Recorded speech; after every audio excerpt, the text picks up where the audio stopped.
During the week I went to the reveal of the new generation of Scania fleet of trucks, which range in size from the fixed tray delivery vehicle to the prime mover that can tow a semi-trailer, a B-double, or, on our outback roads, a road train.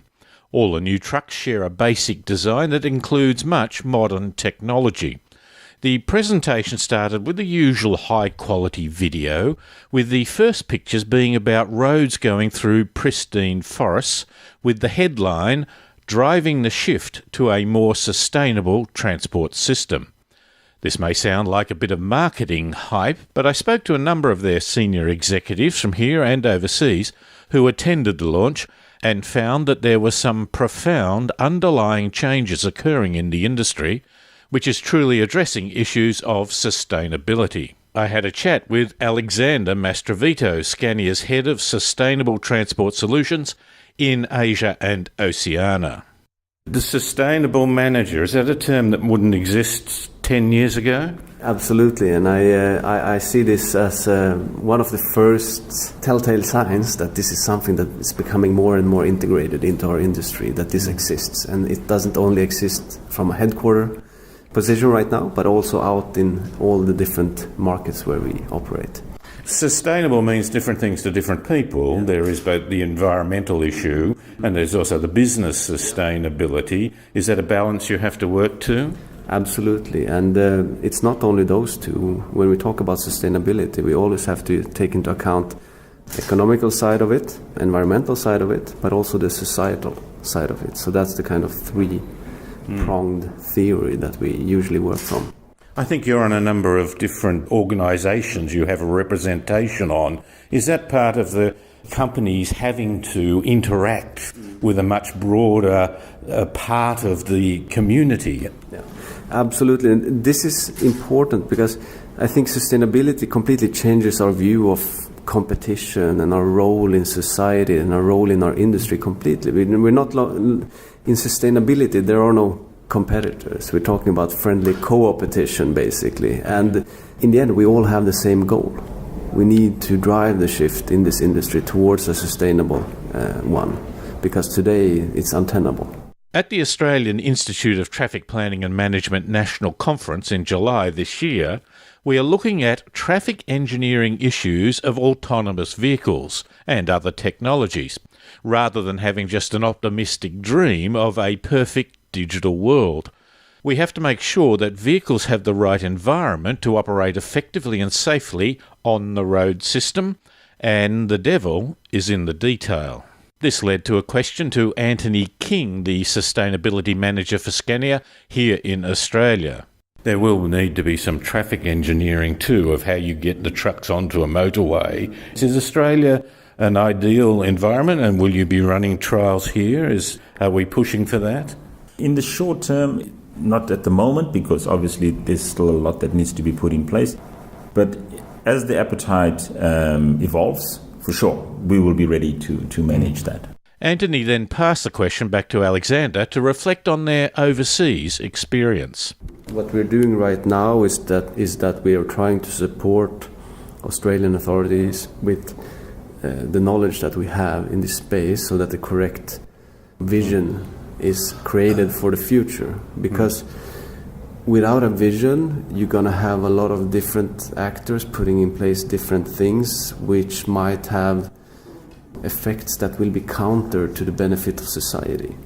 So the first step is to create a vision of what autonomy should mean for Australia. And good examples of that we see from Sweden, from Singapore, to a certain extent also from China, where there has been a lot of work done to create a consensus of what autonomy should mean in order to get the societal benefits that you want from it. Because it is a double-edged sword. If not handled correctly, it could mean challenges in the future. Are we getting better at measuring what is good for societal benefit? I spoke to some engineers about this, because money in business is often the key parameter. GDP is, I don't care how you spend it as long as you're spending it, and that's good. Are we getting better at perceiving and measuring community benefit? I think what's happening now is that at least there's an awareness being built up of externalities. but I don't think we're very good at taking externalities into account when we actually take decisions. But at least we're discussing them right now. And hopefully there will be a new system for measuring the impact of policy in the future where we take this into account. But right now we're still in the paradigm where it doesn't matter if we pollute or if we create negative effects somewhere else, as long as we make enough money on the other side, all is forgiven, right? I don't see a real change there, but I see at least awareness about it coming. The availability of data is now a major component in the freight haulage industry. Chris Mullett, founder and editor of Australia's largest trucking magazine, Power Talk, puts it in perspective. There are hundreds of thousands of Scania trucks worldwide, all of which link telematically to the head office, and it records the use of the engine, the type of service requirements that they have, so they can predict when you need a service rather than just go on a fixed mileage. This changes the nature of the manufacturer from just selling the car and waiting for it to come back to being much more involved. Is it with almost the day-to-day understanding of what the truck's doing? It's very much a partnership, because this way around, when a vehicle is coming up to be due for a service, the company knows that the service is due. It can pre-arrange to have all the parts available at the dealership, and then they actually advise the owner of the truck it's time you went in to be looked at. And might have an idea of if there is an issue. Yeah, indeed, yes. And they can predict when every component is likely to fail at some stage, and they can predict when that would be likely, and of course plan in advance of that to replace that component before any fault happens.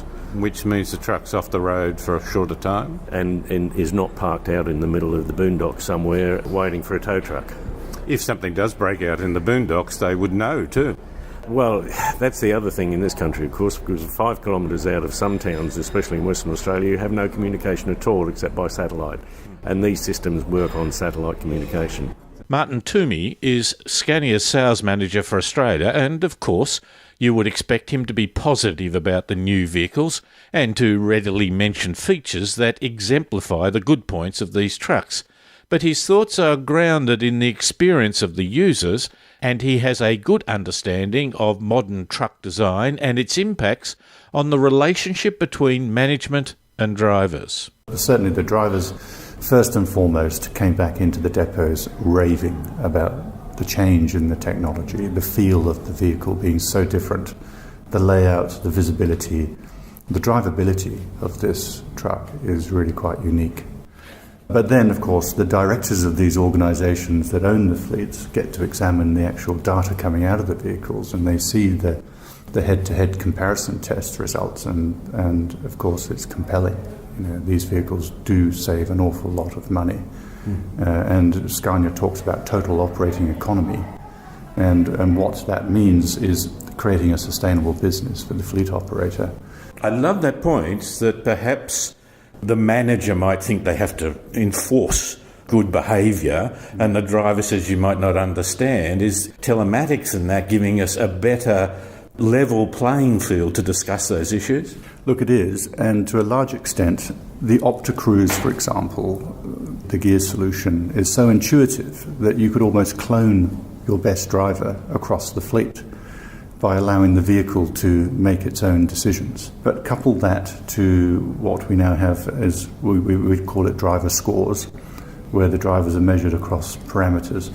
Now, a good driver, for example, may be getting very, very high scores, and that particular vehicle, if it's attached to, for example, one of our flexible maintenance plans, could actually be saving the fleet money every month versus a vehicle that's only been driven perhaps to an average driver score. So the incentive to monitor the driver's performance and encourage drivers to continuously improve their driving style is live, it's perpetual. And drivers can witness every day how they're improving.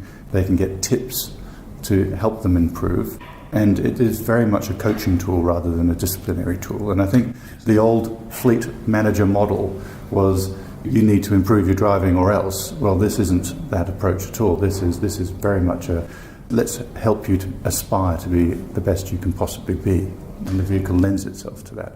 I'm giving a paper on road safety in New Zealand next week, which talks about not the stern lecture, but the engagement where they actually own the solution, rather than me telling you what I think is wrong with you. So is good trucking design help that interaction between drivers and owners? Look, without a doubt, it has. And I think it comes down to the connectivity of the vehicle. So, the traditional workspace of the driver was a remote, I'm out of the office, no one can touch me for the next 10 hours. Well, now we know exactly what is occurring within the vehicle.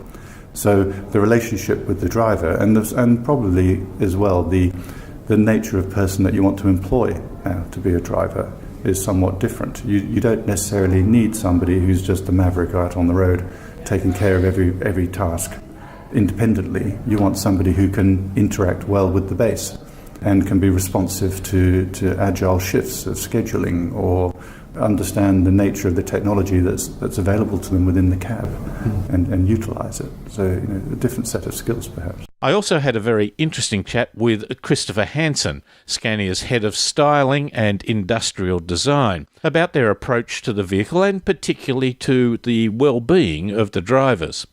We will talk about this next week and cover issues such as how do you design a truck to give the right message to other drivers and pedestrians?